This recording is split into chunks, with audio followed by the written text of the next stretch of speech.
বৃষ্টি হলেই যে খিচুড়ি খেতে হবে এমন কোনো কথা নেই। সেদিন আমরা সবাই মিলে শুক্রবারের সন্ধ্যাবেলায় খিচুড়ি রান্না করে খেয়েছিলাম অনেক মজা করে।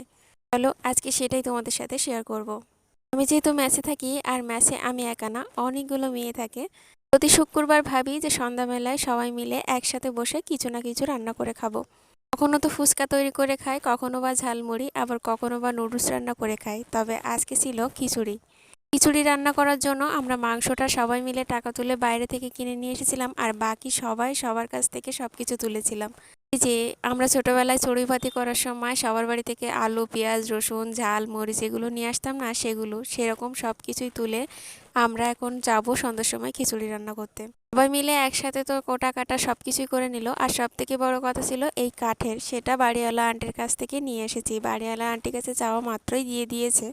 বাড়িওয়ালারা একটু আধটু কিপটেমি করে, তবে এই ক্ষেত্রে বাড়িওয়ালার কাছে যাওয়ার সাথে সাথেই বাড়িওয়ালা আমাদেরকে কাঠ দিয়ে দিয়েছিল।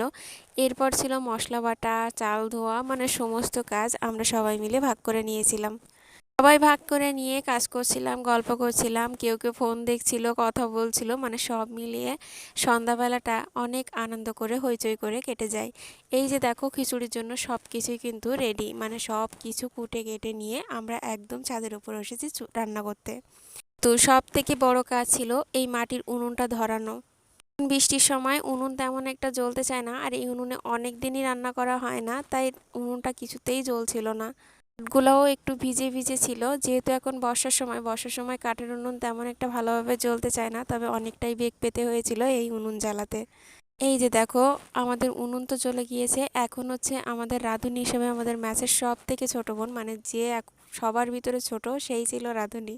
রান্না করার কথা ছিল অন্য একজনের, তবে সে রান্না করতে পারেনি, তাই বাধ্য হয়ে এই ছোট বোনটা রান্না করছিল। আর সব কথা বলতে কি, আমি খিচুড়ি রান্না করতে পারি না, আর রান্নার দায়িত্বটা কেউই নিতে চায় না। যেহেতু অনেক মানুষের রান্না, তাই ও বলল যে ও রান্না করবে, তাই ওর কাছেই আমরা সবাই মিলে ছেড়ে দিয়েছিলাম।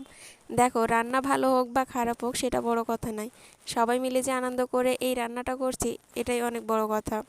এখন বলতে পারো যে আমরা কাঠের উনুনে কেন রান্না করছি, আমাদের সবার তো গ্যাসের চুলা আছে, আমরা সবাই গ্যাসের চুলায় রান্না করি, তবে কেন আজকে কাঠের চুলায় রান্না করছি।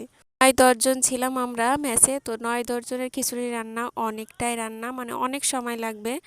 যেহেতু আমাদের সাতক্ষীরায় সিলিন্ডারের গ্যাস কিনতে হয়, আর এখন সিলিন্ডারের গ্যাসের প্রচণ্ড দাম, তো এই কারণে গ্যাসের চুলায় না রান্না করে আমরা কাঠের চুলায় রান্না করেছি। কারণ দেখো কার গ্যাসের চুলায় রান্না করব, কে রাগ করবে, আমার মনের দিক থেকে হয়তো খারাপ লাগতে পারে, এটা স্বাভাবিক। যেহেতু গ্যাসের দাম অনেক, আর আমরা সত্যি কথা বলতে যারা যা আছি সবাই টিউশনি করে চলি, একটা টাকারও অনেক বেশি মূল্য আমাদের কাছে। তো এই কারণে যেহেতু আমাদের মাটি চুলায় রান্না করার সুযোগ